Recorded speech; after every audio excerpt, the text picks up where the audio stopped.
Let me ask a ridiculous question. You already spoke about it, but uh, what to you is one of the most beautiful ideas that you've encountered in your various explorations? Maybe not just beautiful, but one that makes you happy to be a scientist, to be able to be a Yeah. curious humans exploring ideas.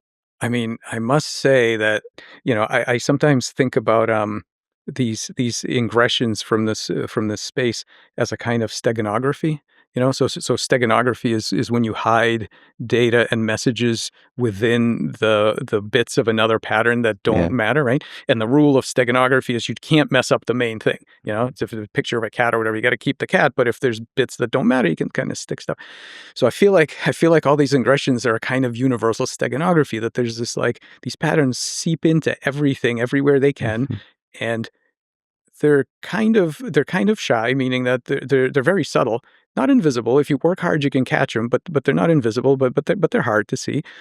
And the fact that I think they also affect quote unquote machines as much as they certainly affect living organisms, I think is incredibly beautiful. And I personally am happy to be part of that same spectrum. And the fact that magic is sort of uh, applicable to everything.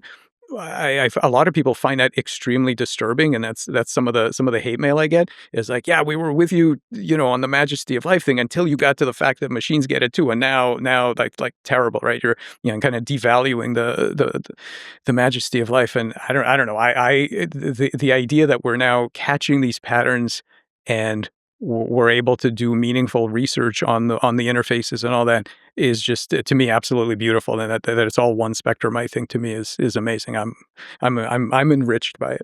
I agree with you. I think it's incredibly beautiful.